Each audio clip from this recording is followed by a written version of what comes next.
Buongiorno, ben trovati telespettatrici, telespettatori di Antenna 3. Entriamo in diretta anche per questo martedì 19 settembre per aggiornarvi su tutti i fronti della cronaca, dell'attualità e della politica. Tantissimi collegamenti aperti con tutto il territorio regionale. Fra qualche minuto andremo anche a Palazzo Balbi, sede della Giunta regionale del Veneto, perché c'è il consueto punto stampa del governatore Luca Zaia. La conferenza stampa è stata indetta per la presentazione di un'iniziativa culturale, ma come sapete poi il Presidente si intrattiene con i giornalisti e parla a 360 gradi. Sul tavolo sicuramente l'emergenza migranti e poi con ogni probabilità anche un commento politico sul dopo Pontida, dove lo stesso Zaia ha rilanciato il tema dell'autonomia. Dicevamo, tanti collegamenti con il territorio. Andremo per esempio a Cadoneghe, dove si prepara una serata di protesta. Il tema è sempre lo stesso, quello dell'autovelox, delle polemiche, e ancora a Treviso, a Susegana in particolare, per gli incidenti sul lavoro. È un periodo terribile, una strage senza fine, tanti anche gli infortuni. L'ultimo in ordine di tempo ieri proprio l'Electrolux di Susegana, quindi ci collegheremo con Susegana, con i sindacati. Ci sarà con loro anche Monica Michelin, mamma di Mattia Battistetti, morto in un cantiere edile nell'aprile del 2021 a Montebelluna. E poi tanta politica, perché i nodi sono innumerevoli. A tal proposito vi lancio il sondaggio di Ring, la trasmissione di Ferdinando Avarino che torna questa sera a partire dalle 21:15 su Antenna 3. Cellulare alla guida, fino a 2.500 euro di multa. Giusto questo quindi il sondaggio di stasera? Se sì, 0422 1626 691, se no il numero in rosso 0422 1626 690. È uno dei temi del momento. Come sapete è scattata la stretta annunciata soprattutto dal ministro Salvini in materia di sicurezza stradale, di infrazioni al codice della strada. Quindi di questo e altro si parlerà con Avarino questa sera. In attesa di allineare tutti i collegamenti con il territorio, io direi di partire con la cronaca. Partiamo dall'omicidio di Vigonza. Potrebbero avere le ore contate, infatti, due assassini del trentenne tunisino accoltellato a morte proprio a Vigonza sabato sera. Ripresi dalle telecamere mentre fuggivano a piedi dopo il delitto, sarebbero due gli assassini di Ben Amer Marouen, il tunisino di 30 anni accoltellato a morte sabato sera in via Aldo Moro a Vigonza, nel quartiere di Busa. Due uomini, pare nordafricani, giovani. Le immagini delle telecamere sono piuttosto nitide e potrebbero consentire ai carabinieri del nucleo investigativo di arrivare presto alla loro identificazione. Quasi sicuramente conoscevano la vittima, tunisino irregolare sul territorio. È con loro che si è allontanato sabato sera dopo la lite violenta scoppiata sotto l'androne dei Palazzi, lasciando per pochi minuti due connazionali che erano con lui. Poi l'accoltellamento, almeno due i fendenti, di cui uno mortale alla gamba che ha reciso l'arteria femorale. La versione fornita dai due amici del tunisino combacia con la sequenza di immagini. Ben Amer Marouen ha fatto alcuni passi ferito verso il parchetto. I suoi amici hanno tentato di soccorrerlo, ma il trentenne tunisino è morto poco dopo essere stato trasportato in ospedale. Il pubblico ministero in queste ore dovrebbe affidare l'incarico per l'autopsia. All'appello manca l'arma del delitto che i due uomini potrebbero aver abbandonato lungo il tragitto, e dallo zaino della vittima sono spariti soldi e cellulare. Il delitto di Vigonza è il terzo quest'estate nel Padovano. Il 23 luglio in via Dorighetto a Padova l'accoltellamento del ventenne albanese Albert Deda, ucciso da due connazionali dopo una lite per un'ospitalità negata. Litigio finito nel sangue anche a Pernumia lo scorso 28 agosto, dove il marocchino Anura El Guttaia è stato accoltellato alla gola dal coinquilino del Gambia, fuggito e rintracciato poche ore dopo dai carabinieri in un centro di accoglienza per migranti a Battaglia Terme. All'origine del delitto di Vigonza forse un regolamento di conti, non si esclude nemmeno l'ipotesi della droga. Insomma, sono diverse le ipotesi sul tavolo, come ci racconta Valentina Visentin. Rimaniamo nel Padovano per parlare di incidenti sul lavoro, lo faremo diffusamente in questa prima edizione, perché è indagato il titolare dell'azienda di macellazione polli di Ponte San Nicolò, dove 10 giorni fa è avvenuto un infortunio mortale sul lavoro. Domani l'autopsia sul corpo dell'operaio 56enne rimasto schiacciato.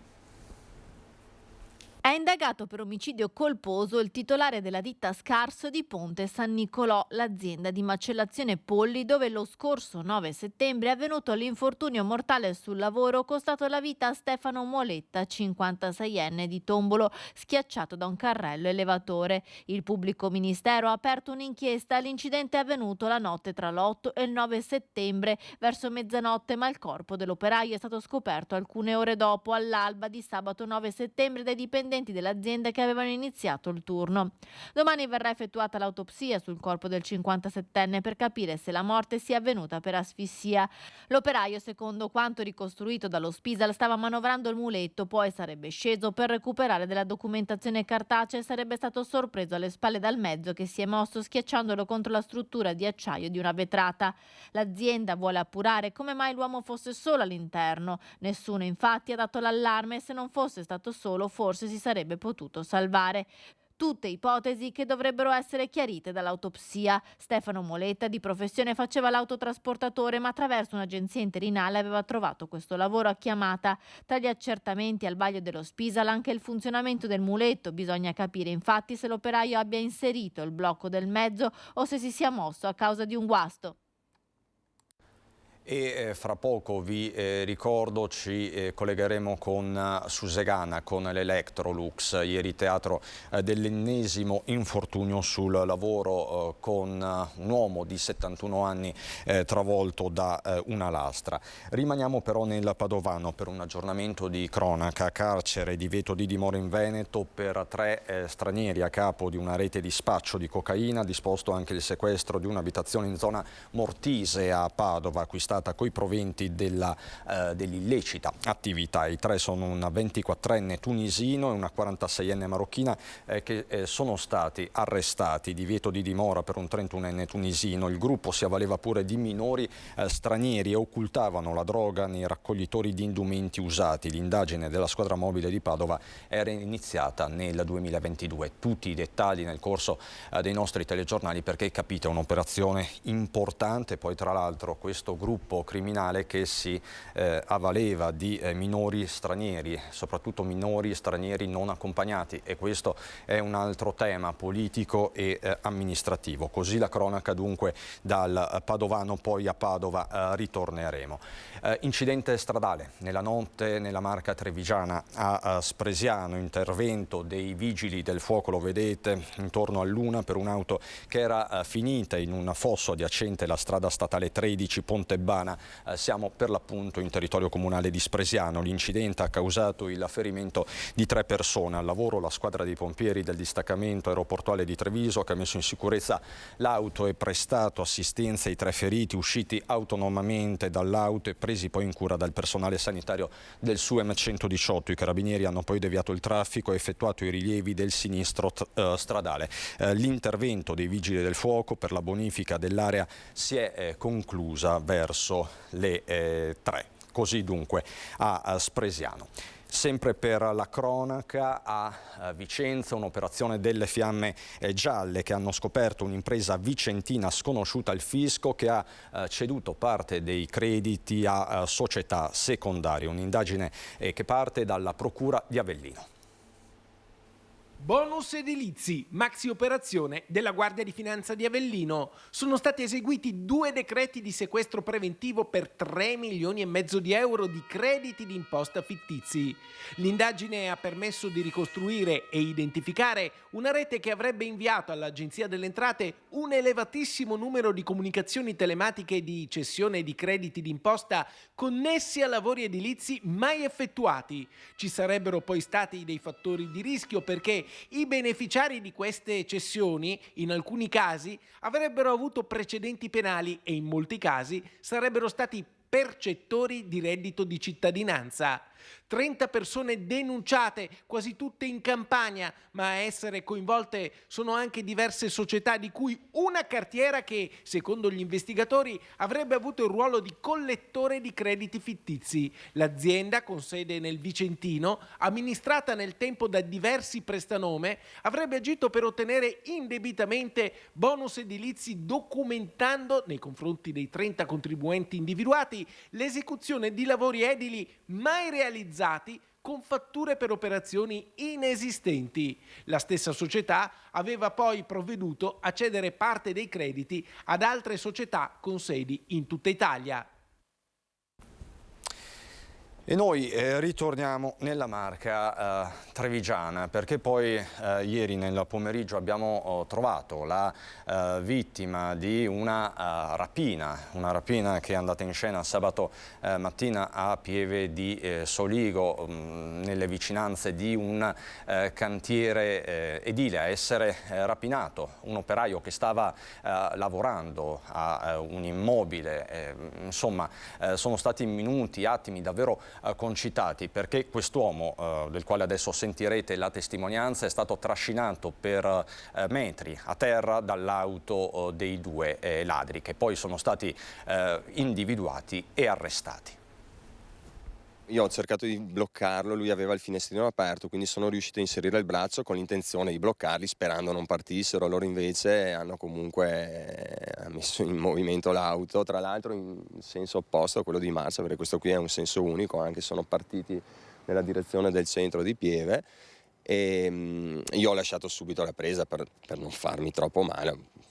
Botta al ginocchio, un polso un po' dolorante. È stato trascinato da una Dacia bianca per alcuni metri Alessandro De Coppi, giovane papà di Soligo che sabato mattina stava lavorando in questo cantiere di Pieve tra via Mussa Alta e via Carlo Conte. Sono da poco passate le 10 quando Alessandro vede un uomo armeggiare nel piccolo container adibito a spogliatoio dove il solighese custodiva il suo portafogli. Lì ho capito, ho realizzato che qualcosa non andava. Lui mi ha visto, ha iniziato a aumentare il passo, io ho corso, l'ho inseguito. Qui fuori c'era un'auto che lo stava aspettando, lui è riuscito a salire, io l'ho raggiunto. Seguono attimi concitati quando Alessandro molla la presa, la prontezza di chiamare subito i carabinieri di Vittorio Veneto e dare loro la targa. Questione di poco, i militari riescono a rintracciare la Dacia in un vigneto zona Conegliano. Oltre al ladro, un 53enne di Farra di Soligo con precedenti, c'è anche la complice conducente, una donna 43enne coneglianese. Si stavano preparando una siringa per assumere dello stupefacente. Nell'abitacolo vengono recuperati la Poste Pay e del contante, non il portafogli di cui si erano sbarazzati in zona Refrontolo. Sono stato fortunato perché ho recuperato il portafoglio grazie a dei ciclisti che, passando dalle parti delle Mire, Tripolitania, quella zona lì, lo hanno trovato per terra, lo hanno consegnato a un'osteria che c'è lì a Corbanese. I due malviventi si trovano ora ai domiciliari con l'accusa di rapina impropria, mentre De Coppi è già tornato al lavoro. Ringrazia i carabinieri per la tempestività, ma racconta un altro fatto. Hai mai subito furti? Questa settimana, martedì, in un altro cantiere che ho a Conegliano. Cosa è successo? Ci hanno portato via un'attrezzatura e del materiale che avevamo lì, quindi niente, dai, si è conclusa così una settimana non proprio delle migliori, dai.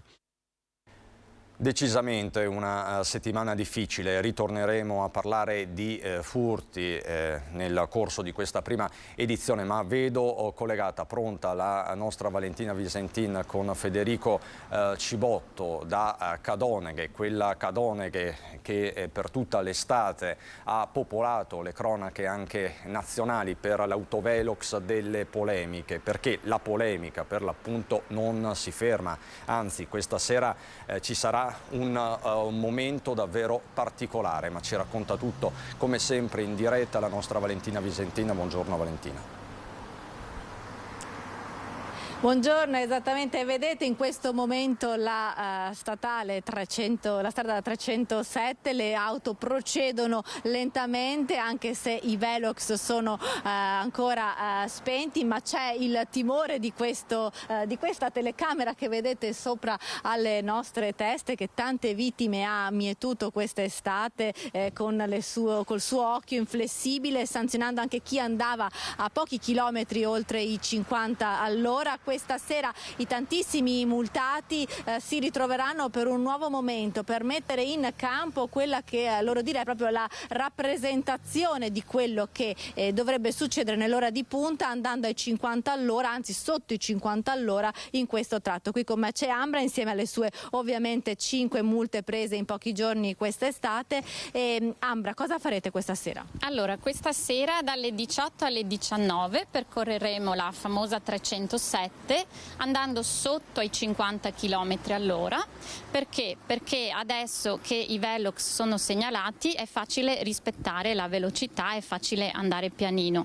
Prima non era possibile perché nessuno ci ha segnalato la presenza dei 2 velox, quindi semplicemente questo stasera facciamo, andiamo alla velocità richiesta. Lo farete sventolando dai finestrini le quantità di multe prese dalle persone appunto sanzionate dal velox, e precisiamo che non c'è nessuna intenzione di voler bloccare il traffico o paralizzare la viabilità, ma semplicemente di mettere in campo quella che dovrebbe essere l'andatura consigliata in questo tratto di strada sempre molto trafficata poi alle 6 di sera. Esatto, e così magari mettiamo in guardia quei pochi che ancora non sanno della presenza dei 2 velox e diciamo loro che questa strada va percorsa ai 50, anzi sotto i 50.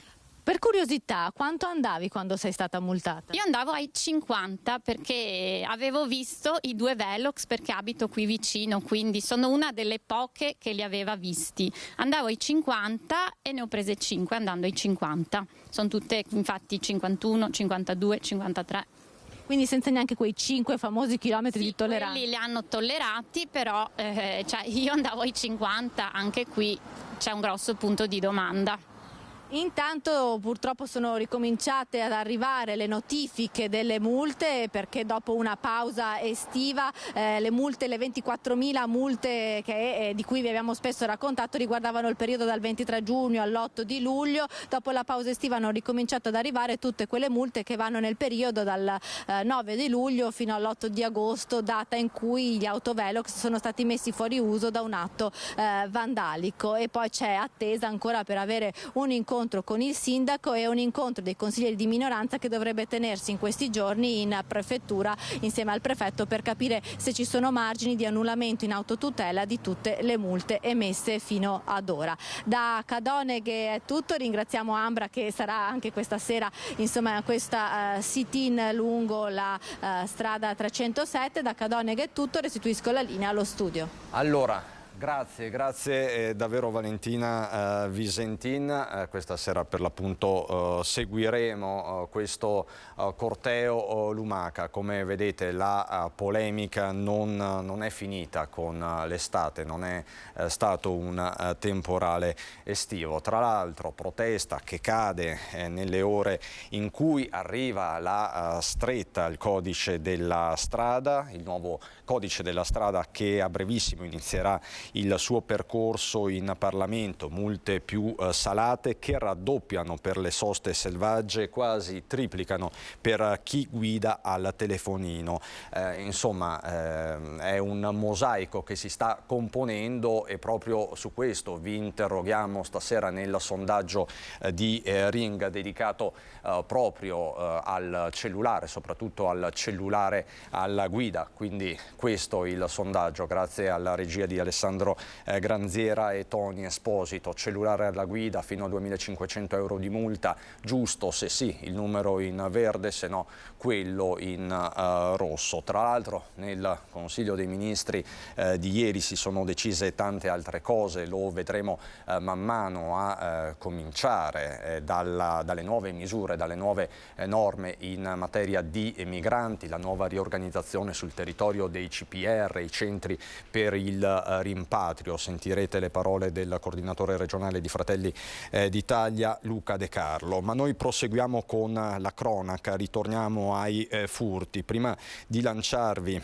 il servizio che ci porterà a Monselice, vi do questo flash dal Gazzettino.it. Escono per cena, derubati in casa per l'8ª volta, i ladri ci hanno devastato la casa, succede a Vigonza nel Padovano. Vi stiamo raccontando tanti furti in questo periodo, soprattutto in abitazione, quindi i ladri non si sono fermati con il ritorno a casa dei vacanzieri, perché in agosto, a luglio sappiamo che il fenomeno è particolarmente diffuso perché la gente è fuori casa. Adesso la gente ricomincia a rientrare in casa, ma il fenomeno permane. E questa è la storia che arriva da Monselice, con dei ladri che cercano di svaligiare una casa durante la giostra della Rocca.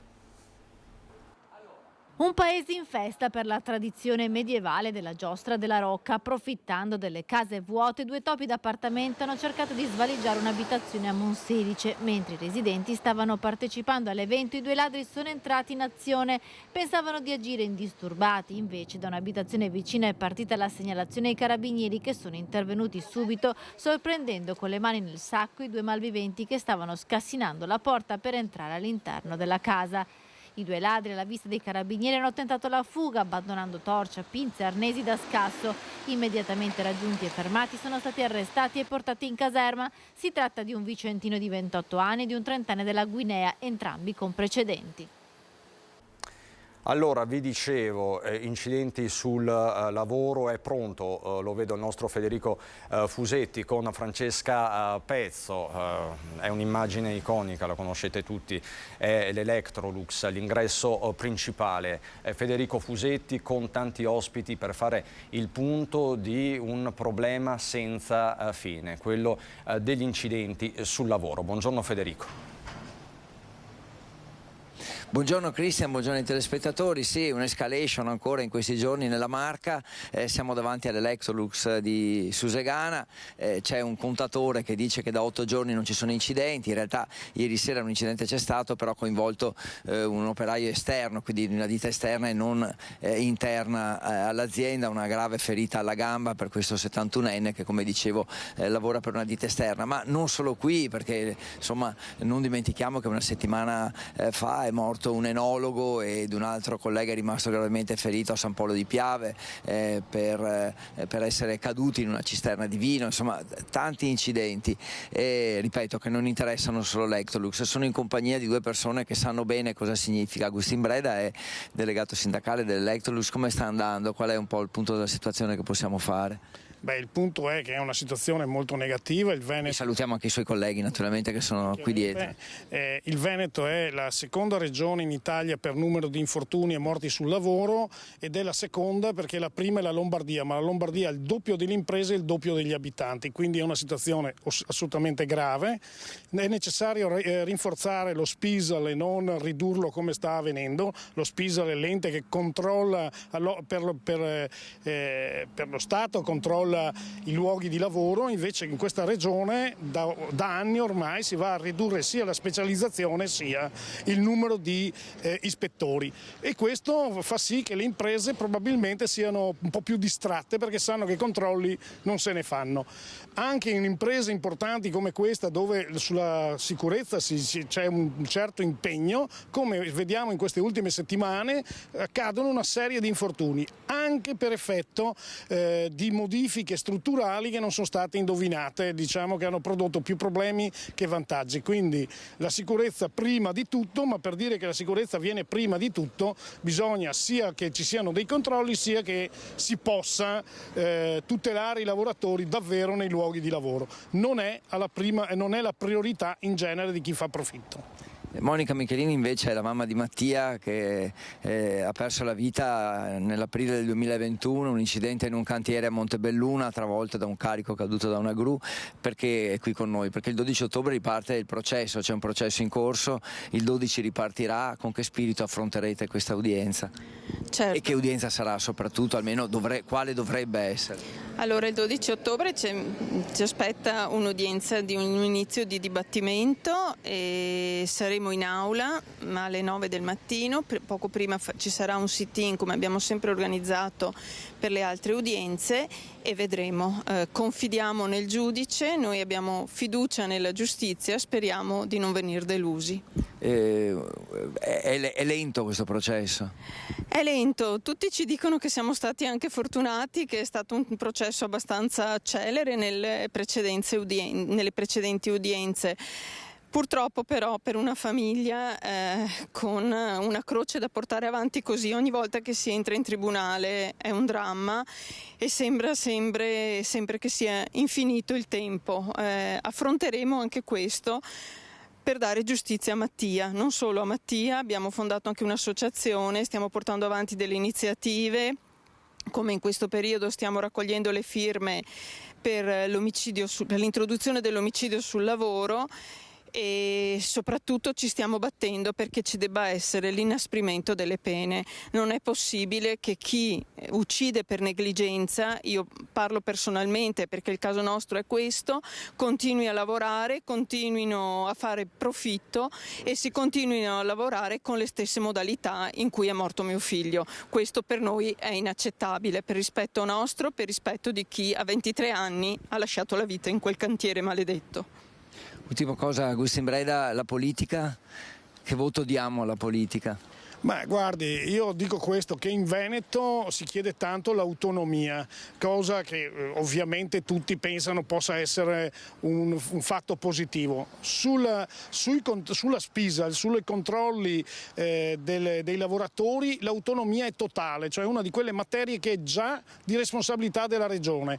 E quello che sta succedendo è che su questi ispettori, su questo Spisan, si sta non solo disinvestendo, ma apparentemente lo si sta cancellando. Ecco, se l'autonomia ha questo obiettivo, quello di cancellare i controlli sul lavoro, mi viene il dubbio che sia la strada giusta. Io spero che questi appelli vengano accolti dalla politica e si cominci a dare risorse per controllare, che si mettano esperti e ispettori che abbiano le competenze necessarie, chimici, ingegneri e tutto quello che serve, perché la competenza e la possibilità di controllare permette di fare prevenzione, che è quella che manca. Noi abbiamo bisogno di un'enorme prevenzione. Van bene le sanzioni, ma una volta che dai la sanzione è perché qualcosa è già accaduto. Bisogna prevenire e evitare. È giusto andare a lavorare e sapere che si va a casa vivi, perché lavorare per morire mi pare un'assurdità dal punto di vista del diritto di questo Paese. Grazie ad Agustin Breda, buon lavoro, grazie anche a Monica Michelini, naturalmente in bocca al lupo anche a voi. Dall'Electrolux è tutto, Cristian ti restituisco la linea. Federico, grazie davvero per questa tua fotografia puntuale e grazie anche alle testimonianze di Breda e mamma Monica Michelina. Adesso andiamo subito in diretta con Palazzo Balbi e Luca Zai ha aperto alle domande dei giornalisti. Sentiamo. Andavamo verso un raddoppio degli arrivi quest'anno e ci stiamo arrivando, quindi saranno circa 200.000 arrivi rispetto ai 105.000 dell'anno scorso, con tutti gli annessi connessi delle ricadute sui territori. Noi abbiamo oltrepassato le 9.000 persone ospitate, ma l'inquietudine è data dal fatto che comunque da un lato la misura è colma, dall'altro il dato ufficiale ci dice che solo l'8,3%, fate 10% per fare i conti bene, così Crozza li farà bene anche lui, e di 200.000 avranno lo status di rifugiato, vuol dire 200.000 per 10 fa 20.000 persone. Gli altri 180.000, 20-30.000 avranno altri livelli di protezione, ma almeno 150.000 dei 200.000 sono migranti economici che non hanno titolo di richiedere nessuna forma di protezione in Italia. Vuol dire che sono venuti qua ma non hanno titolo di restare qui. Migranti economici, definiamoli così. Non sono scappati dalla morte e dalla fame. Allora, il primo tema è che se noi vogliamo dare aiuto a chi scappa dalla morte e dalla fame, dobbiamo avere spazio per dare questo aiuto. Oggi purtroppo stiamo matchando 10% di bisognosi con il 90% che non sono così bisognosi. Quindi rischiamo di rubare letti e ospitalità a chi veramente ha diritto di questo. Io penso che questo sia un tema sul quale l'Europa e la comunità internazionale si debba interrogare. Secondo aspetto, la dignità dell'ospitalità. Non è che possiamo pensare di riempire in continuazione centri di accoglienza, case, quello che è, e dire più ce ne stanno meglio è perché ne abbiamo tanti, perché l'accoglienza che noi abbiamo in mente non è questa, non è dignitosa e purtroppo rischia di diventare anche substrato di tutta una serie di magagne che poi socialmente hanno le ricadute che conosciamo. E non sto dicendo che tutti quelli che arrivano qui sono dei criminali o dei delinquenti, sto semplicemente dicendo che se evitiamo di creare substrati di crescita per qualche criminale in erba, che poi ce lo ritroviamo magari nelle stazioni dei treni o nelle aree vicine alle stazioni delle nostre città, sarebbe auspicabile. Quanto ai rimpatri? Vi dico solo che nel triennio 18-21, 4 anni sono, 18-21, cos'è accaduto? È accaduto che su 107.000 persone con provvedimento di rimpatrio abbiamo avuto poco meno di una 20.000 persone che sono state rimpatriate. In questi anni non abbiamo mai superato le 4.000 persone rimpatriate all'anno, quindi 20.000 in un triennio, 4.000, 3.800, 4.000 per farla grande, ma non siamo mai arrivati alle 4.000 negli ultimi anni, cioè 2021, 2022 e anche quest'anno. Quindi il tema dei rimpatri è un po' pensare di svuotare il mare con un secchio, cioè non ce la farai mai.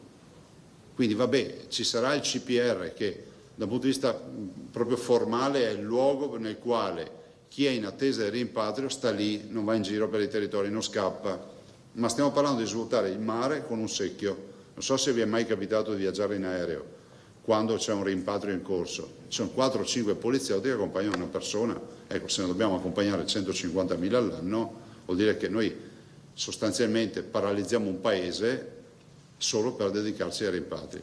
Quindi la soluzione qual è? La soluzione è quella di fare in modo di far arrivare qui solo le persone che veramente hanno bisogno, al quale tu non devi e non puoi negare l'aiuto.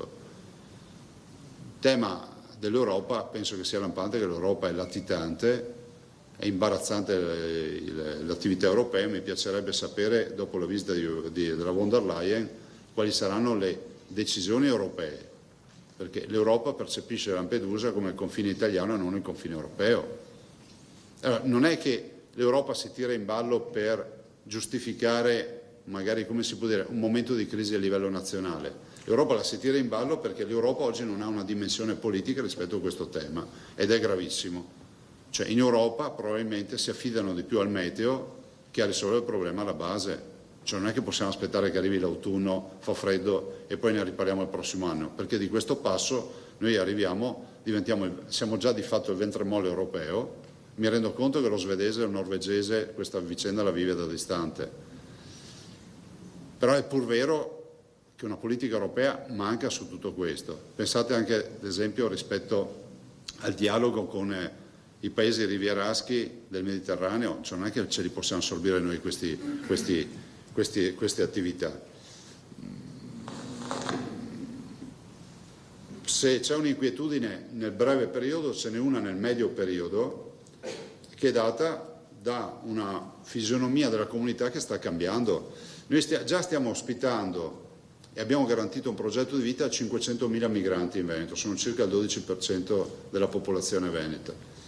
Ecco, questi migranti hanno un progetto di vita, di integrazione, sono i nuovi veneti come li definiamo noi, ma se a questi se ne aggiungono molti altri, finisce che noi dovremmo rivedere i nostri servizi sociali, i nostri servizi educativi, i nostri servizi sanitari, perché cambia la morfologia di una comunità. Pensate solo al tema del culto, delle culture, delle identità. Diventiamo sempre di più una società multietnica che avrà delle necessità multietniche ma spalmate su 5 milioni di abitanti. Significa che rischiamo di mettere all'angolo la comunità residente che oggi c'è. Qui non stiamo parlando, facendo discorsi razzisti, stiamo parlando di discorsi di programmazione. Se fossimo un'azienda, questo sarebbe oggi il primo problema che l'azienda affronterebbe, quello di capire cosa faremo da qui ai prossimi anni, cambiando il parterre dei nostri clienti se fossimo un'azienda, perché hanno esigenze diverse e chiedono prodotti diversi. Di questo non ne parla nessuno, ma questi sono costi che poi si riversano sulla comunità. E basta, io ti dico questo, quindi torno all'inizio, noi non abbiamo formalmente avuto, ma neanche informalmente avuto proposte di CPR. Altro? Prego. Grazie, buongiorno Presidente. Sempre restando più o meno in tema, cosa ne pensa dell'Austria che vuole chiudere le frontiere agli immigrati italiani, nel senso che fanno già una verifica per chi arriva dalla Slovenia, adesso anche per chi arriva dall'Italia? Ma guarda, non so se sia realmente così. Se fosse così vuol dire che si sta sospendendo Schengen, perché Schengen è sospeso di fatto, perché comunque la persona che circola liberamente in Europa deve poterlo fare in tutta Europa. E io, se fossi la von der Leyen, mi porrei una questione, che l'Europa momentaneamente non esiste più. Altro? Presidente, la politica dopo Pompida e lo strappo di 3 assessori che hanno scelto di partecipare non dal Parco ma dal Prato. Le chiedo se ci saranno conseguenze sull'assetto della Giunta, in particolare si parla di Canè. Ma chi è che te l'ha detto? L'ho letto. Ah, l'hai letto? E chi gliel'ha detto quello che l'ha scritto? Chi è che l'ha scritto? Ah, la Giacomuzzo? Anche il PD e chi è che te l'ha lo dice, detto? anche il ma il PD è l'opposizione? lo dice che alla fine, Presidente, questo alla Più che una questo- certezza è una speranza questo dell'opposizione. è una speranza. No, però la domanda è No. se ci sarà... Ma guardate, io penso che guardo le cose in maniera molto obiettiva. Cioè, l'evento clou della Lega è Pontida. Tutti siamo andati a Pontida. Poi ognuno va dove vuole, Prato, Paico, dopodiché se volete creare un problema, createlo, ma nel senso che cioè, io guardo i fatti sono questi, punto. Sugli assessori non ho nulla da dire, e non ho altro da aggiungere. Direi che simpaticamente quando ho visto che nasceva questo dibattito, ho detto ma forse non c'erano le magliette per tutti, perché noi siamo andati tutti sul palco con la maglietta, ho detto magari mancavano anche le magliette, non lo so, cioè, siamo anche in difetto sul fronte delle magliette, ma non mi sono occupato io delle magliette, quindi non ve lo so dire. Altro?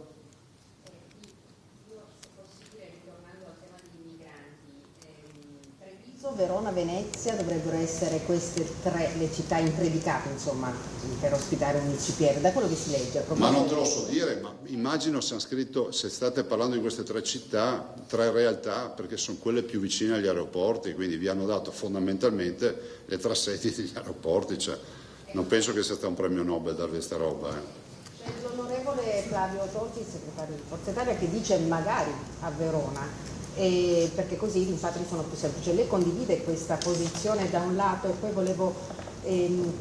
volevo chiederle ancora l'appello di alcune associazioni di artigianati che rappresentano gli artigiani, che dicono facciamoli lavorare, mettiamoli subito al lavoro. È possibile creare un modello veneto per inserire subito i richiedenti asilo? Ma guarda, partirei dal primo aspetto sul quale non ho nulla da dire, verrei alla seconda parte della domanda. Cioè il tema del lavoro, nulla osta, cioè viviamo in un paese che ha l'ufficio complicazioni e affari semplici, quindi è difficile far tutto, no? Pensate solo al tema che se un minorenne volesse lavorare, no? Noi siamo stati tutti studenti lavoratori più o meno, oggi c'è una serie di limitazioni paurose, cioè non può lavorare nella somministrazione di bevande alcoliche, non può lavorare oltre un certo orario la sera, stiamo sempre, io non è che dico che queste norme non vanno bene, però è pur vero che siamo in un paese che sta normando tutto. Allora, servono lavoratori, ci vorrebbe molta flessibilità per andarli a ingaggiare quando servono e con altrettanta flessibilità e con molta correttezza cercare di seguire, diciamo, l'andamento del mercato. Dobbiamo avere solo però un obiettivo che deve essere fondamentale, deve essere una pietra miliare, salvaguardare l'occupazione della popolazione residente. Non è che possiamo switchare i residenti con quelli che vengono da fuori. Per cui io condivido le istanze del mondo, diciamo, delle associazioni di categoria, però compatibilmente poi con l'offerta di lavoro che c'è anche per i nostri cittadini, perché poi l'inquietudine è anche questa. In un momento come questo mancano lavoratori e non c'è il problema. Dovremmo cercare di fare in modo, ovviamente, di essere sempre attenti ai residenti, perché i residenti hanno un progetto di vita, hanno costi diversi, hanno famiglie, hanno figli da mandare a scuola, non è che sono come il ventenne o il trentenne che arriva a Lampedusa e dice sono qua, sono pronto a lavorare. Sono due robe diverse. Altro? Martedì a Roma va a incontrare il governo? In che senso? Martedì prossimo. No, io ci vado quasi tutte le settimane, cioè non è che è un evento. Non lo so, adesso vedremo. Sì. Altro? Vi è sufficiente? No, però basta così. Grazie.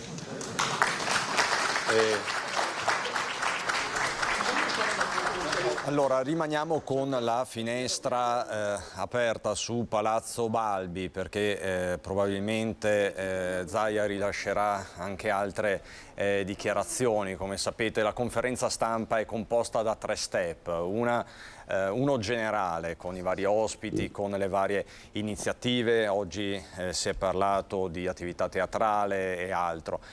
Poi appunto la conferenza stampa diretta con i giornalisti sia di carta stampata che televisivi, e poi c'è la sintesi, possiamo chiamarla così, a favore di telecamere, perché poi come sapete il linguaggio televisivo è più veloce e quindi c'è bisogno di sintetizzare i messaggi, cristallizzarli per certi versi. Vedo tra l'altro Filippo Fois vicinissimo al governatore, sempre in prima linea anche Filippo. Vediamo, qui adesso ci sono le varie foto di rito, questione di secondi, forse qualche minuto.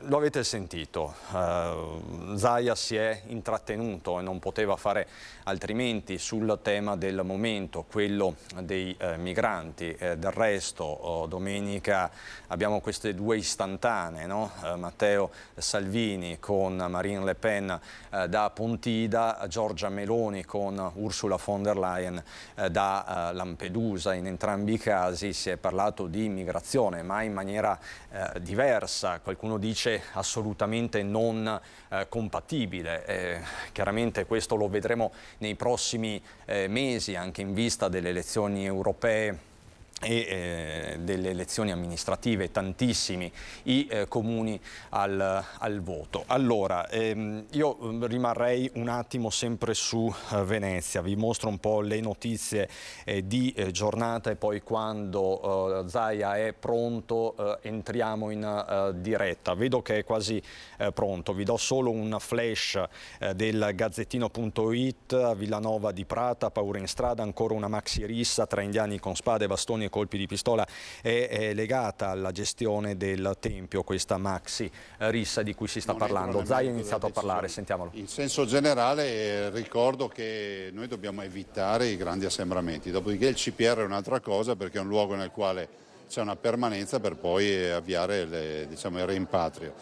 Però io ho molti dubbi sul fatto che si possano rimpatriare tanti cittadini, visto e considerato che non si sono mai superati i 3.500, 3.800 rimpatri all'anno a fronte di arrivi di 100-200.000 persone. La soluzione non potrebbe proprio essere il CPR, quindi per fare dei rimpatri di massa? Ma i rimpatri si fanno sempre con un mezzo di trasporto, che è l'aereo, e che non è che puoi fare l'aerei di massa, cioè comunque devono essere cadenzati, hanno delle regole, va ricostruita la storia del singolo cittadino, capito bene qual è l'identità, perché abbiamo anche questi problemi, e dopodiché si fa il rimpatrio, che deve essere un rimpatrio assistito anche dalle forze dell'ordine. Il governo ci sta parlando dei CPR, capiremo dove andranno, ma il problema è che la gente sta arrivando, il problema CPR è un secondo step. Non è un luogo di accoglienza il CPR, non c'entra niente con la prima accoglienza. Però non c'è stato detto nulla di nuovo, o mi sono persa io qualcosa? Ma no, noi stiamo ospitando oltre 9.000 persone con questo nuovo flusso, e la preoccupazione appunto di utilizzare tutti i locali, tutti i centri che comunemente vengono utilizzati, penso all'ex caserme o altro. Ovviamente voglio ricordare e sottolineare che non si occupa la Regione di questo. La catena di comando parte dal Ministero degli Interni, passa attraverso i soggetti attuatori che sono i prefetti delle città capoluogo in ogni regione, che poi fra virgolette smistano i diversi migranti nelle diverse province. Non ha notizie di una richiesta di riapertura di caserme, insomma come affrontare questa fase? Non ho nuove notizie, devo dire che non ci sono novità su questo fronte. Questa ondata migratoria cambierà anche gli assetti sociali del Veneto e delle altre regioni italiane, perché? Ma guardi, io sono, penso, uno tra i pochissimi che lo sta sottolineando. Ci stiamo tutti focalizzando sulla ospitalità immediata, ma poi sta cambiando la morfologia della nostra comunità, quindi dovremmo modificare di questo passo i servizi educativi, i servizi sanitari, i servizi sociali, provvedere a molti servizi che sono tipici di una società multietnica. Per carità, ne prendiamo atto, non stiamo qui a dire, però si sappia che è un mondo che sta cambiando e non possiamo mettere all'angolo i cittadini residenti che hanno diritto a risposte. Ma prima i veneti, prima tutti coloro che abitano in Veneto. Pensi solo che il Veneto sta dando ospitalità a 550.000 nuovi veneti, migranti che sono qui ormai da anni, che hanno un progetto di vita, hanno messo su famiglia in Veneto, si sono integrati in Veneto, che hanno diritto a delle risposte e fanno parte di quei 5 milioni di veneti. Se ne arrivano ovviamente milioni di persone, vuol dire che quelli che sono qui oggi avranno delle difficoltà ad avere delle risposte. Lei andrà a Roma anche appunto al governo, ve lo chiedo. Riuscite a farla, sì. Certo. Ma tanto era la stessa, mi sa, perché era proprio sull'interlocuzione col governo, visto che lei andrà anche a Roma. Questa prima risposta ancora non c'è, di fatto non sta agendo da questo punto di vista? No, sul CPR noi non abbiamo al momento informazioni. Ovviamente da anni, ricordo c'era ancora il ministro Maroni che diceva dovremmo fare un CPR per regione, ma ad oggi una convocazione ufficiale dove ci venga detto c'è necessità di un CPR, dateci delle indicazioni, ad oggi non c'è. Sì, ma non ritiene che il governo non stia quindi agendo su questo fronte? Ma guardi, il governo sta facendo l'impossibile sul fronte dell'immigrazione. Ricordiamoci che siamo davanti a una congiuntura astrale assolutamente negativa. Dall'altro c'è da dire che l'assenza dell'Europa, o meglio, non possiamo definire la presenza dell'Europa per una visita a Lampedusa, l'assenza politicamente dell'Europa su questo tema pesa moltissimo ovviamente sugli italiani, perché noi stiamo diventando il ventre-molle dell'Europa per l'immigrazione. Lei crede alla tesi secondo la quale qualche italiano in Europa sta remando contro l'Italia? Ma guardi, non glielo so dire, io per esperienza so che c'è sempre qualcuno che rema contro, farà fatica per niente. Senta, dopo Pontida la Lega ha ufficializzato un po' il fatto che ci siano due Leghe, soprattutto una in Veneto, che non è da... Lega ce n'è una sola e tutti gli altri discorsi non hanno senso, nel senso che noi siamo un partito che è ben definito anche dal punto di vista gerarchico e quindi il segretario è uno, i segretari provinciali sono quelli che sono stati eletti, funziona così in democrazia. Dopo tu puoi condividere o non condividere le idee, ma la Lega è una. Quindi la scelta dei 3 assessori che non sono saliti sul palco significa che non condividevano le idee di chi c'era sopra? Guardi, queste sono tutte, come si può dire, supposizioni che fate voi. Dovreste chiederlo agli assessori, per me sono 3 militanti che sono venuti a Pontida, appunto e basta, poi palco o non palco, accade spesso anche negli altri anni che ci siano magari persone che dovevano venire su che restano giù. Io sono stato giù 3 ore nel Prato, poi sono andato su 20 minuti nel palco, funziona così. È proprio l'autonomia però che divide, perché una parte della Lega anche in Veneto dice non vorremmo sentir parlare del ponte di Messina ma dell'autonomia. Ma guardi, anche qui, allora noi abbiamo un progetto di governo che prevede anche il ponte di Messina, non l'ha portato Luca Zaia del Veneto, l'ha portato qualcun altro, giusto? Ma c'è anche un progetto nel governo che prevede l'autonomia che l'ha portata il Veneto. Nella mia assemblea di condominio, se vai con il 10% di millesimi, il 20 o il 30, torni a casa se pretendi di decidere per tutti, ognuno ha i suoi millesimi. Anche Marine Le Pen però è stata divisiva come presenza. Guardi, io ricordo solo che ho visto anche su quel palco D'Alema, Pontida è aperta a tutti, anzi potremmo fare l'appello se qualcuno vuole venire a dire la sua Pontida a 100.000 persone alle quali può spiegare le sue ragioni, magari contro l'autonomia. Teatro Stabile del Veneto, cosa cambia oggi per questa istituzione? Una grande giornata perché da associazione diventiamo fondazione Questo ci permette di essere degli interlocutori ancora più proattivi rispetto ai territori. È un teatro che si merita questa trasformazione perché è cresciuto negli anni, basti pensare che si passeranno i 4.000 abbonamenti, siamo già un più 30% quest'anno, è un teatro diffuso sul territorio, è un teatro che ha una grande programmazione, è un teatro che è anche un grande datore di lavoro, più di 22.000 ore lavorate, è un teatro, oggi teatro stabile del Veneto, che gestisce 4 teatri e non è poco. E direi che ci sono tutti i presupposti per ricordare che questo teatro, che è un teatro nazionale, avrà ancora più modo di crescere con la sua ossatura di fondazione. Che si faceva a Venezia, che dice di ripristinarla? Sentendo un po' i militanti a Pontida, molti la vorrebbero. Ma guarda, il problema non è ripristinare la festa, il problema è poi lavorare per farla e poi andarci alla festa. Vabbè, se il problema è quello della festa, io non mi sono mai occupato delle feste. Qualcuno proporrà di fare la festa, cioè non è vietato fare una festa. Cioè, io trovo strano che qualcuno dica che è un problema che non si fa più la festa, basta rimboccarsi le maniche, si fa la festa, Lega aspetta solo volontari a far feste. Sul ritorno delle grandi navi da crociera a Venezia, che è stato annunciato ieri dal porto, c'è anche una polemica piuttosto violenta tra Beppe Grillo e Luigi Brugnaro, ma lei come la vedi? Il ritorno alla marittima con lo scavo del Vittorio Emanuele III? Non l'ho seguito, noi abbiamo un progetto che è quello che è stato approvato. Si porterà fuori dal canale a Giudecca, dal bacino San Marco, le grandi navi. Fra l'altro abbiamo già una sospensione parziale per questo transito sopra le 90.000 tonnellate, dopodiché mi fermo qua, noi confermiamo il nostro progetto. Ad oggi c'è un progetto con la banchina ovviamente a Marghera e l'escavazione del canale, che è un canale che esiste ma da ripulire e utilizzare ancora la marittima. Grazie ragazzi. No, grazie a lei. Grazie. Permesso.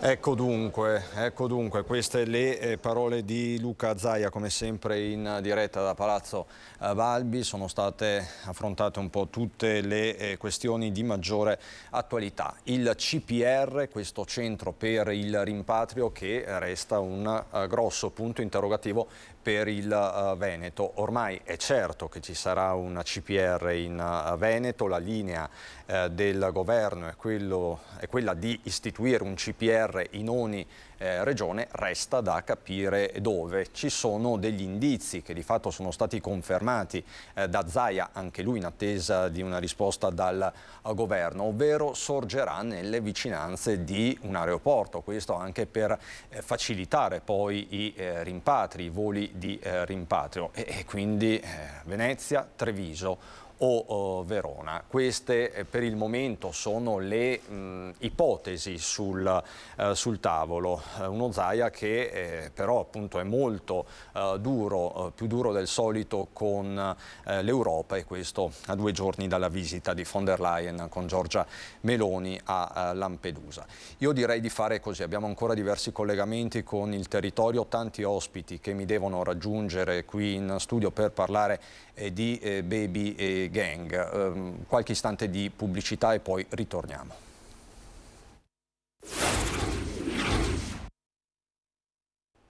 Di nuovo in diretta 12.53 per raccontarvi i fatti dal nord-est, come sempre in presa diretta. Avete sentito Luca Zaia poco fa, ha fatto il punto sulla situazione di migranti, i centri per il rimpatrio e non solo, è ritornato poi su Pontida, tutti i temi che metteremo in fila questa sera a partire dalle 18.30 nei nostri telegiornali regionali. Ma ritorniamo alla cronaca perché ci sono davvero tantissimi fatti. So che è l'ora di pranzo, ma vi dobbiamo raccontare questo spettacolare rinvenimento domenica sera a Gazzo Padovano. Sentite di che cosa si tratta. Paura e stupore quando davanti agli occhi di alcuni residenti di un condominio di Via Gentile a Gazzo Padovano si è parato davanti un grosso serpente di colore giallo. Sul posto sono intervenuti i vigili del fuoco che poi hanno consegnato l'animale al nucleo carabinieri forestali di Cittadella, che hanno identificato il serpente come un esemplare di pitone reale albino. L'esemplare è stato temporaneamente affidato ad una clinica veterinaria per una verifica del suo stato di salute e a breve verrà affidato in custodia alla struttura Butterfly Ark di Montegrotto, idonea e autorizzata ad ospitare animali esotici. I carabinieri stanno accertando ora la provenienza del pitone, cercando di rintracciare l'autore dell'abbandono del rettile, visto che al momento non risultano segnalazioni di smarrimento. insomma si cercano i proprietari. E vi ricordo il sondaggio di questa sera di Ring, la trasmissione di Ferdinando Avarino che torna a partire dalle 21:15. Eccola, cellulare alla guida fino a 2.500 euro di multa, giusto? Se sì, il numero è quello in verde, se no quello in rosso. La chiamata come sempre è gratuita, mi dicono dalla regia tra l'altro che stanno già arrivando centinaia di telefonate perché il tema è molto sentito. Del resto siamo reduci dall'ennesima estate molto dura sul fronte degli incidenti stradali, anche letali. Non passa giorno che non ve ne raccontiamo uno, e quindi di sicurezza stradale si continua a parlare giustamente. Lo abbiamo fatto tra l'altro anche sabato con il Ministro alla Giustizia Carlo Nordio, che è ritornato sulla fattispecie dell'omicidio stradale. Ha detto non ha funzionato, dobbiamo rivedere l'assetto delle sanzioni, e così sta succedendo di fatto con la riforma al codice della strada. Da qui la domanda di questa sera, da qui il sondaggio di Ring, la trasmissione con Avarino che torna, ve lo ricordo, alle 21:15. E di sicurezza stradale si parla a Padova, al via una campagna europea per cercare, pensate, di evitare per una settimana incidenti e vittime sulle strade. Nei primi mesi del 2023, da gennaio ad agosto, sono state 206 le patenti ritirate, in aumento rispetto al 2022. Aumentate anche le sanzioni per guida sotto l'effetto di alcol. Dati allarmanti che incidono anche sul numero di incidenti sulle strade della nostra provincia e della nostra regione. Per questo è stata lanciata anche a Padova la campagna di sicurezza stradale Safety Days, promossa da Road Polo European. Le persone comuni salvano milioni di vite ogni giorno semplicemente comportandosi in modo responsabile sulla strada. Si tratta di una settimana di controlli e iniziative di sensibilizzazione per stimolare comportamenti di guida prudenti e responsabili. L'obiettivo sarebbe quello 0 morti sulle strade in tutta Europa per almeno un giorno in questa settimana dedicata a questa attività di sensibilizzazione. Il questore di Padova, Antonio Sbordone, ricorda quali sono le principali cause di incidente stradale. La distrazione alla guida dovuto all'uso degli smartphone, la velocità e anche l'uso di alcol o stupefacenti. Ecco, su questo noi dobbiamo agire su 2 binari, intensificando i controlli e quindi sanzionando. Ma l'aspetto sanzionatorio e dei controlli non basta, occorre appunto impegnarsi di più attraverso campagne di sensibilizzazione per arrivare al maggior numero di persone possibile con un messaggio chiaro. La polizia ha chiesto aiuto ai commercianti per fare informazione e naturalmente continuerà ad entrare anche nelle scuole per parlare con bambini e ragazzi. Pensiamo che sia utilissimo attraverso i nostri negozi fare informazione, e quindi adesso in tutta la provincia troveremo dei volantini, ma soprattutto anche delle possibilità di dialogo con i nostri clienti per comunicare quanto è pericoloso quando ci si mette in strada e non si ha la lucidità del mezzo che si guida, e soprattutto quando si ha la famiglia, bambini a bordo. Ritorniamo a parlare di furti. Abbiamo aperto con questo tema e vi abbiamo raccontato la raffica di furti che si sta registrando in buona parte del Veneto. A Monte di Malo, ieri sera, in un'assemblea pubblica molto partecipata, si è parlato di controllo di vicinato. Il paese in quest'ultimo periodo è in balia dei ladri.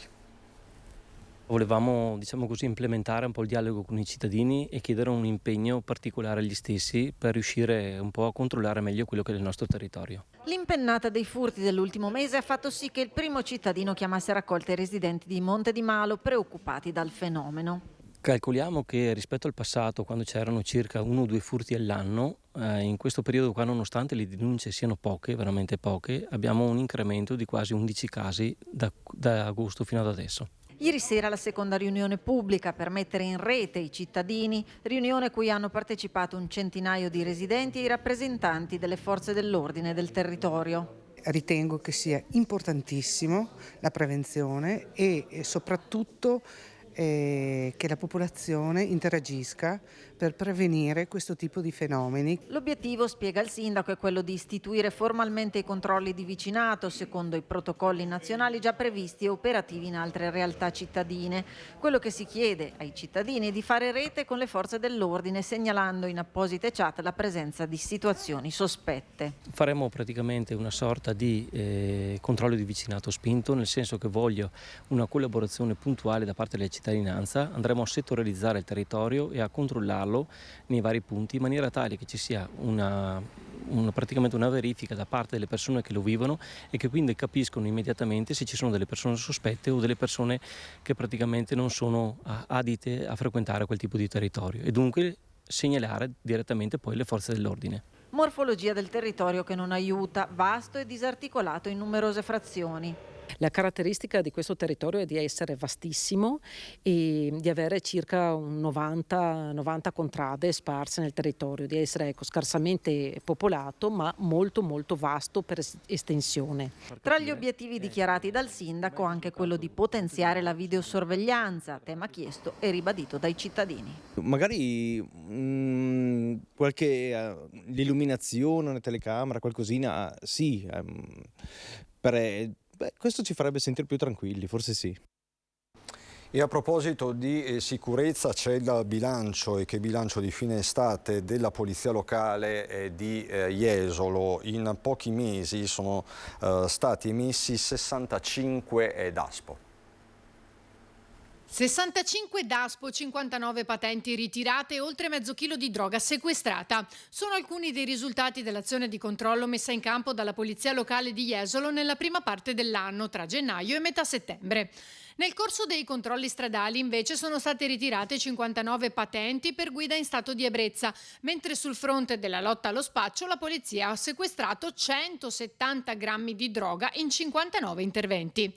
Da questi 23 segnalazioni alla prefettura per detenzione e 25 denunce a stranieri per spaccio.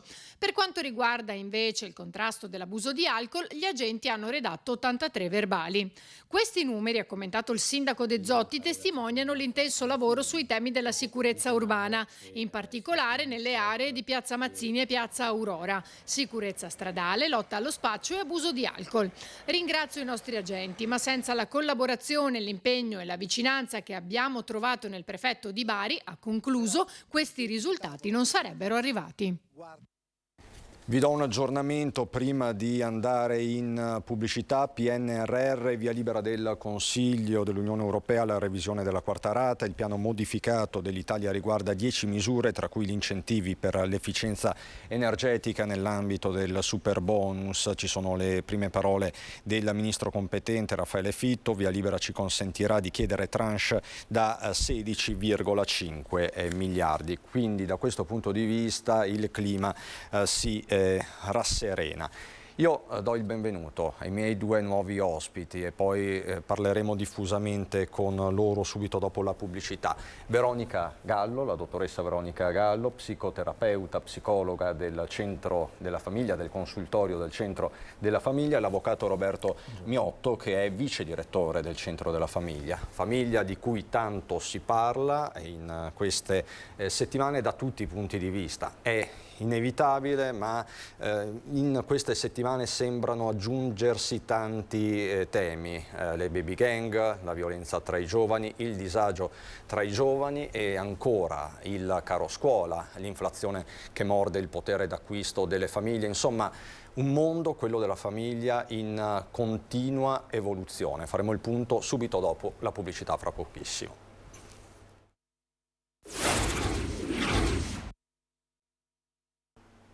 Di nuovo in diretta prosegue il nostro racconto di questo martedì a nord-est, ma adesso ci prendiamo un po' di tempo. La cronaca della giornata l'abbiamo vista, avete sentito anche le parole di Luca Zaia da Palazzo Balbi sui temi del momento, la questione migranti su tutti e poi il fronte del CPR, il Centro per il Rimpatrio, sarà fatto.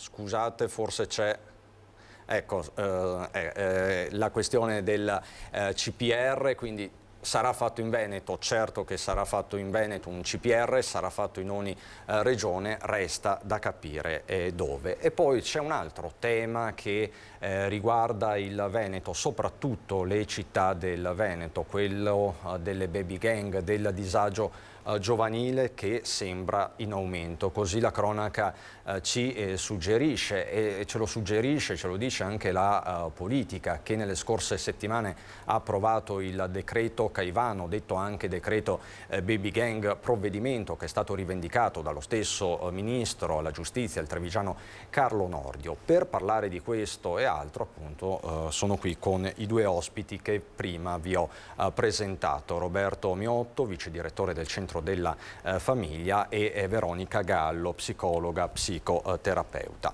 Allora, comincio da lei, avvocato Miotto, perché il Centro della Famiglia chiaramente è mobilitato. Oggi più che mai mi verrebbe da dire che settimane sono, e soprattutto come legge questo dibattito sulle baby gang anche a Treviso? Beh, chiaramente le famiglie sono chiamate ad assumere un ruolo fondamentale dal punto di vista educativo, e quindi si sentono chiamate in causa nel momento in cui anche malauguratamente vengono a crearsi diciamo delle degenerazioni come quello che come gli episodi che insomma sono accaduti anche a Treviso. Chiaro è che proprio perché la famiglia ha un ruolo educativo, diciamo, principale insieme ad altri soggetti, non dimentichiamoci chiaramente le associazioni in primis, la scuola, l'amministrazione, le istituzioni, chiaramente la famiglia deve essere messa nelle condizioni di poter operare il proprio ruolo. Quindi se da una parte ci si chiede se la famiglia in qualche modo proprio per questi episodi sta sbagliando qualche cosa, dall'altro ritengo sia invece opportuno ancora di più cercare di sostenere la famiglia il più possibile, perché riesca insieme, chiaramente in piena sinergia con gli altri soggetti appunto chiamati ad educare, a trovare delle soluzioni rispetto a questi fenomeni. Quindi non va colpevolizzata la famiglia, perché c'è un po' questa tendenza della politica. Certo, c'è un po' questa tendenza, io capisco ed è necessario che la politica attenzioni questi fenomeni. Dall'altra parte però è altrettanto importante non ricadere nelle colpevolizzazioni reciproche, perché sono fine a se stesse. Anzi, la grande sfida a cui siamo chiamati è quella di operare in sinergia. Quindi ben venga la possibilità di confrontarsi, tra l'altro non è mai mancata sul territorio con molti amministratori, la volontà di sedersi sullo stesso tavolo e affrontare insieme alle associazioni, insieme, ripeto, ai sindacati e tutti i soggetti che possono essere coinvolti diciamo, su questa tematica, per trovare delle soluzioni comuni. Questa è la grande sfida, cioè operare insieme per risolvere i problemi. È chiaro poi che le soluzioni per quanto riguarda il Centro della Famiglia, che da anni sta accanto alle famiglie con i propri servizi e i servizi del consultorio familiare, per noi prevenzione significa fondamentalmente formazione. Formazione, quindi? Beh, l'aspetto della formazione significa in qualche modo entrare nelle famiglie e fare capire loro il ruolo fondamentale che, ad esempio in questo caso, i genitori hanno da un punto di vista educativo. Quindi educate i genitori. Purtroppo non ci si può inventare educatori, è chiaramente il frutto di un cammino che avviene principalmente attraverso una consapevolezza del proprio ruolo e attraverso un cammino che deve essere fatto per cercare di essere pronti ad affrontare quelle che sono le problematiche adolescenziali, in un momento come questo dove l'adolescenza e diciamo la gioventù in genere affronta un periodo che è assolutamente complesso. E questo lo dice anche la dottoressa Gallo, che sia un periodo molto complesso immagino lo confermi la casistica, lo confermino le storie con cui lei ha a che fare. Mi è piaciuta una sua battuta di qualche ora fa, riportata in un comunicato stampa, dove lei dice: ci troviamo di fronte a una generazione di giovani completamente diversa da quella di un tempo, anche di un passato recentissimo. Quindi lei parla di un'evoluzione rapidissima e di una distanza sempre più abissale per certi versi tra generazioni. Questo forse non si era mai registrato anche nel passato recente, è così? Certo, nel senso che i fenomeni delle baby gang ci sono sempre state. Non è quello ad allarmarci, secondo me ad allarmare di più è che questi ragazzi adesso abitano spazi che non sono controllabili da noi adulti. Un tempo, come dire, lo spazio era solo quello fisico, quello abitato, quello di prossimità che il ragazzo poteva raggiungere, ma adesso con l'uso dei social lo spazio si aumenta a livello esponenziale e diventa incontrollabile. Incontrollabile per noi adulti, ma incontrollato per i ragazzi, per cui la nostra fatica è stare vicino ad una generazione che ne sa più di noi e che purtroppo accede a degli spazi che non sono solo quelli che noi vediamo. Quindi ci sono gli spazi fisici, i luoghi, sì, e gli spazi virtuali, certo, e a volte non c'è un confine netto. Non c'è un confine netto e soprattutto cambiano i significati, perché quello su cui ragionavo a fronte degli episodi di attualità che recentemente accadono è che nella testa di un ragazzo quello che è importante è che lui emerge. Non importa se emerge facendo cose buone o cose invece che non vanno bene, però lui di fatto compare ed esiste perché emerge e a livello sociale è riconosciuto, è popolare, ha tanti follower, ha tanti like, ha tante visualizzazioni. Quindi c'è una ricerca smodata della visibilità. Sì, sì, si è molto più, come si può dire, fragili secondo me. I giovani d'oggi sono molto più fragili rispetto alla necessità, come dire, di comparire, di essere valutati, visti dagli altri, il compiacere, il fare cose anche che magari da soli non si sarebbero neanche pensate di fare. Da qui la logica del branco, quindi. Da qui la logica del branco, che da sempre diventa uno spazio in cui ci si confonde, uno spazio in cui si perdono i limiti, no, nel senso che l'appartenenza del gruppo dà molta più forza per compiere atti che magari non si farebbero mai. E la mancanza anche di un tempo nel cui maturare le scelte dei comportamenti e l'immediatezza che dà il social ai comportamenti che vengono espressi rende questa cosa esplosiva. La sua attività clinica che cosa le suggerisce? Nel senso, nota questa ondata di violenza che noi notiamo come cronisti, perché raccontiamo dei fatti che fino a qualche anno fa io personalmente non raccontavo, questi mega assembramenti, queste risse improvvise. Io non le raccontavo con l'assiduità con cui le racconto ora.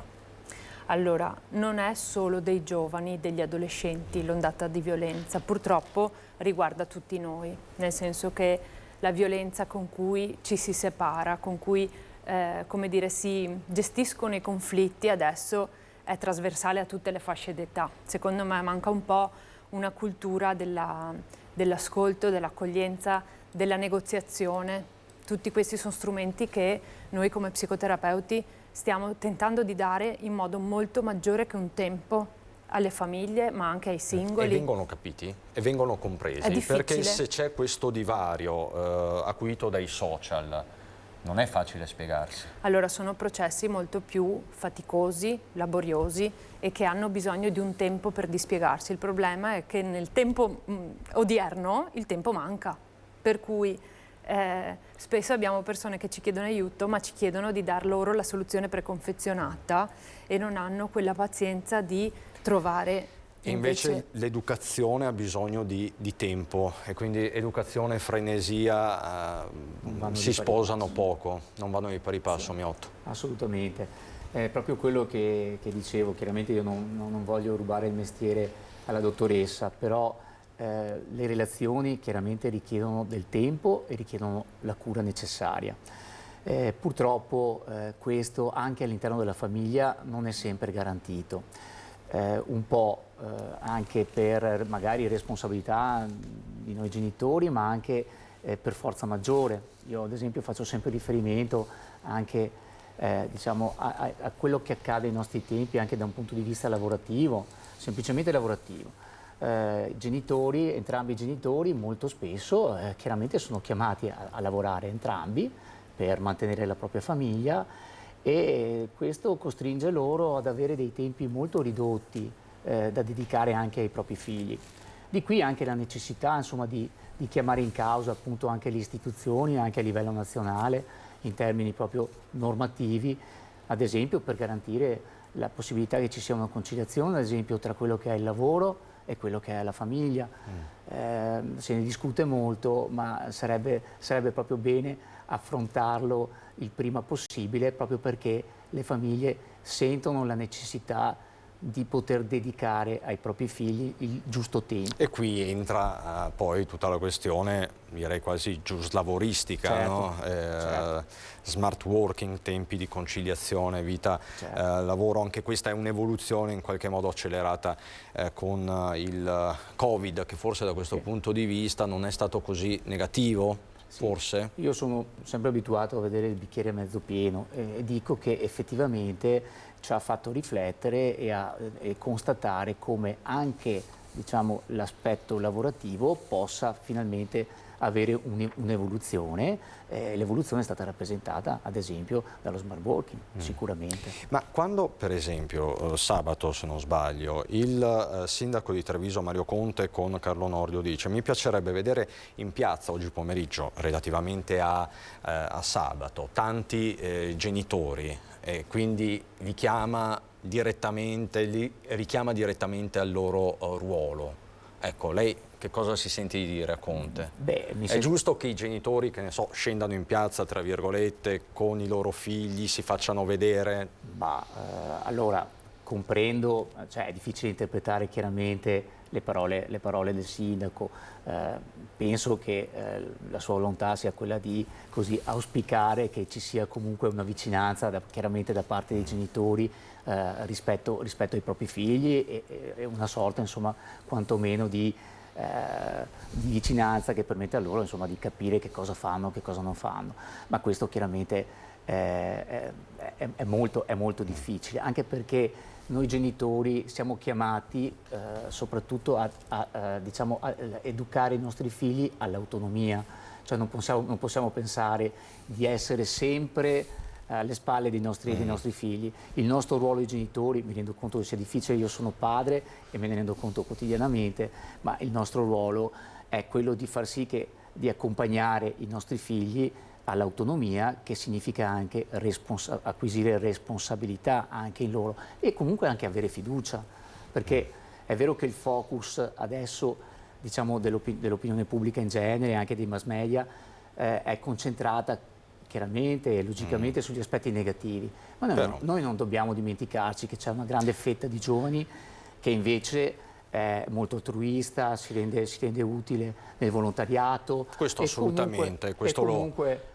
chiaramente è presente ed è protagonista nella vita sociale. E fra poco, tra l'altro, vi racconteremo una iniziativa che è andata in scena ieri a Silea, proprio nelle scuole, con Don Luigi Ciotti. Si è parlato di antimafia, quindi insomma il mondo è molto variegato da questo punto di vista. Però volevo farle una domanda, Miotto mi ha sbloccato una domanda. Ma è vero che questa generazione di genitori dà sempre ragione ai figli? Beh, io penso che noi li chiamiamo genitori spazzaneve, no? Nel senso che tendenzialmente è maturata una cultura dell'ascolto verso i figli. Una volta non esisteva neanche l'infanzia, neanche l'adolescenza, adesso queste due età sono consolidate e riconosciute, per cui abbiamo genitori molto attenti a formarsi e a capire come interfacciarsi con questi ragazzi, un po' troppo forse a proteggerli, nel senso che spesso chiediamo poco ai nostri figli, ci sostituiamo molto a loro e non li attrezziamo invece a, come dire, a far fronte un po' alle frustrazioni che poi la vita dà. E in questo senso forse è vero che li ascoltiamo tanto e che ci sostituiamo anche a loro.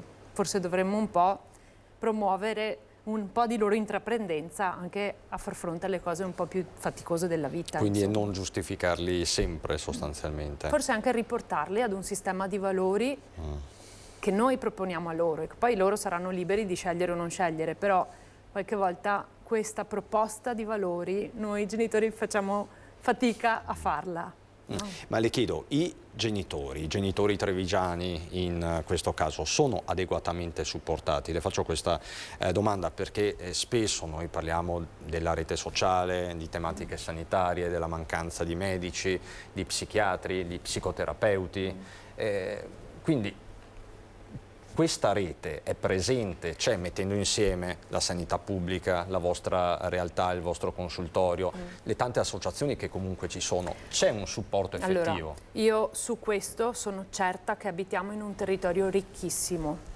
Stiamo svolgendo adesso col Centro della Famiglia un gemellaggio a livello nazionale, ci stiamo confrontando sulle proposte, sulle opportunità che ci sono nelle altre regioni. La nostra regione, la nostra provincia davvero ci mette nelle mani un sacco di opportunità, di risorse, di aiuti, volendo.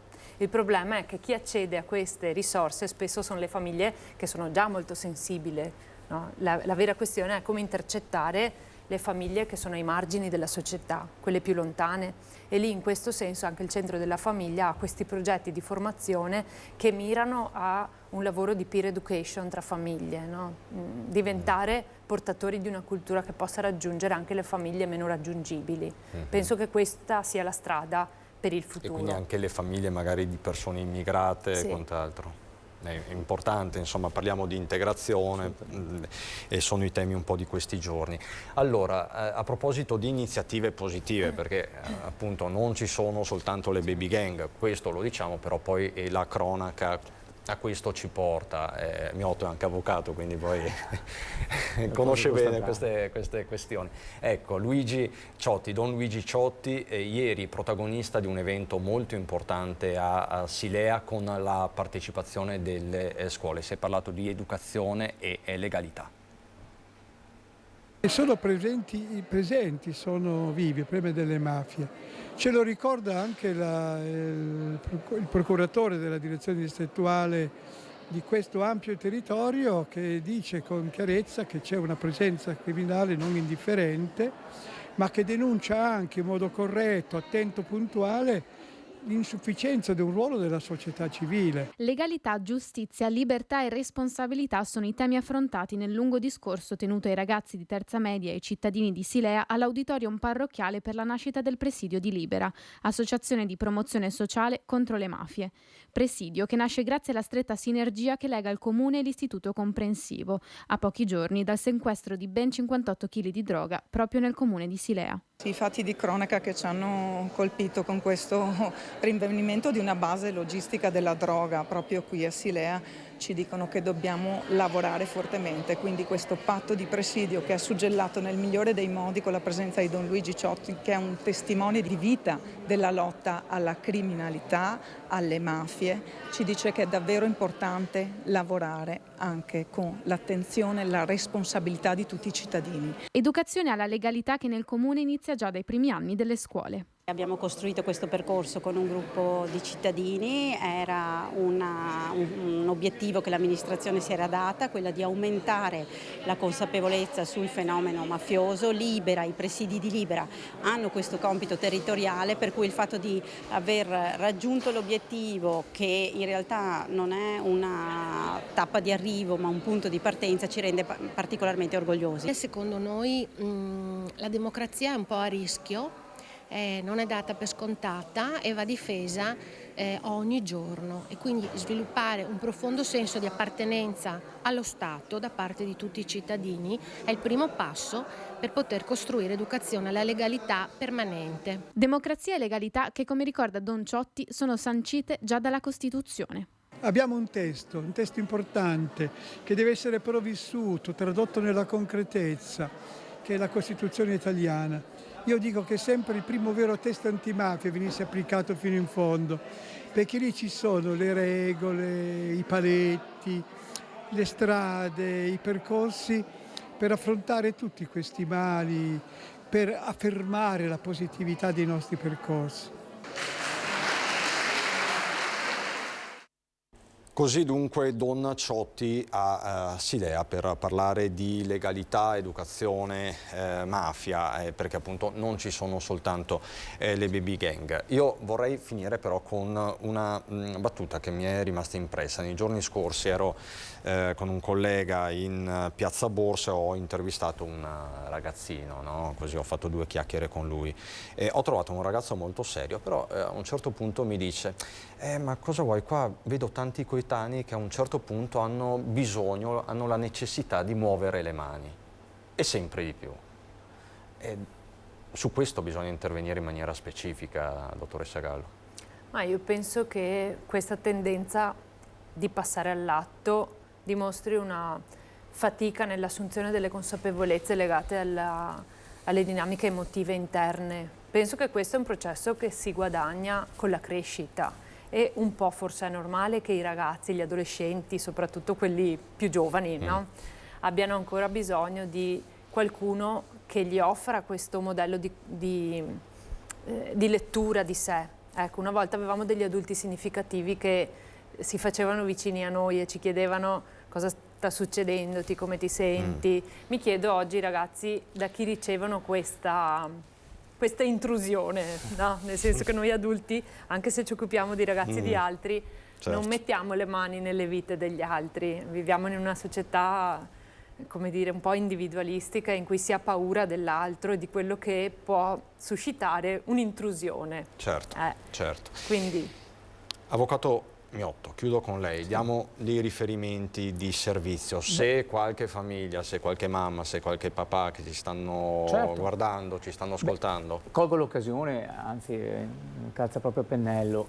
Domenica pomeriggio c'è al centro della famiglia San Nicolò a Treviso,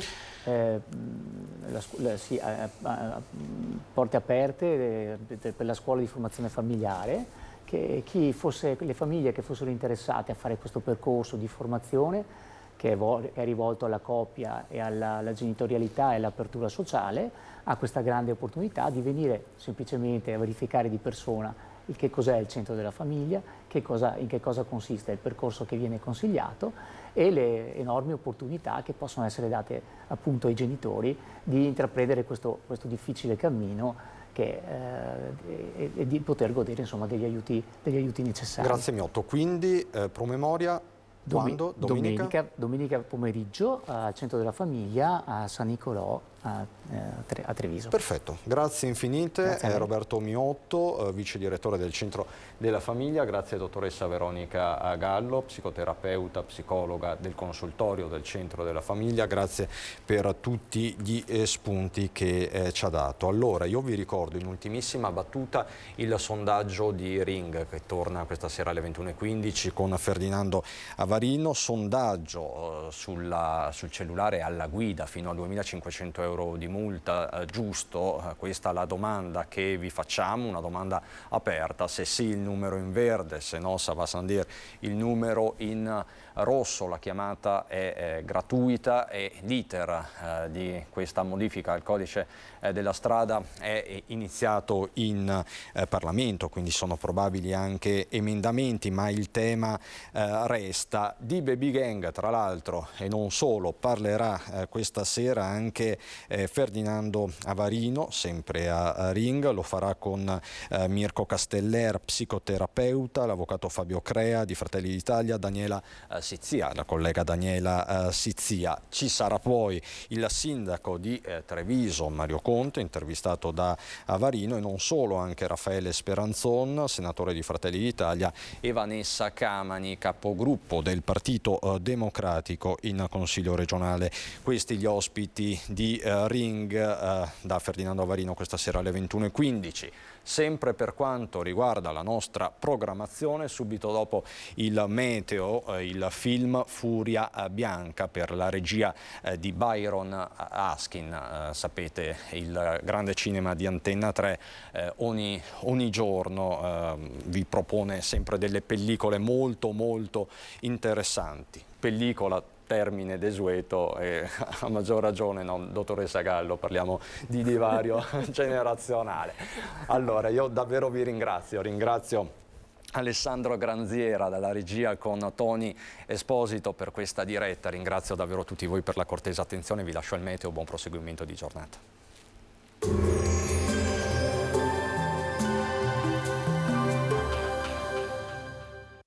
Portaci gli oggetti, i mobili, i vestiti che non usi più. Da noi, guadagni. Ex novo Mercatino dell'Usato. Aperto 7 giorni su 7, via Vicenza 23, Vedelago.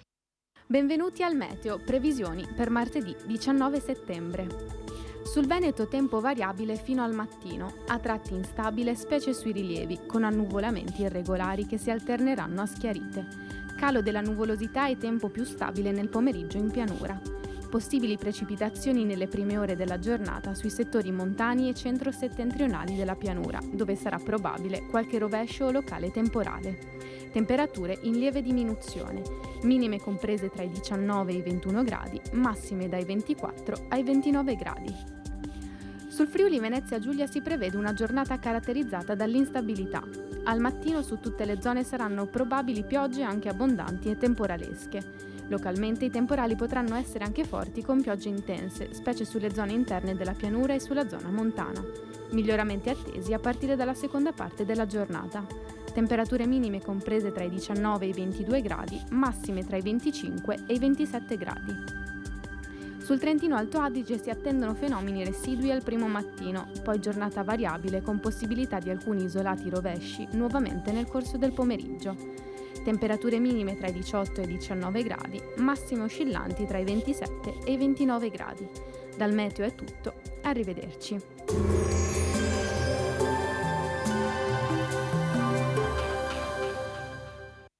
Portaci gli oggetti, i mobili, i vestiti che non usi più. Da noi, guadagni. Ex novo Mercatino dell'Usato. Aperto 7 giorni su 7, via Vicenza 23, Vedelago.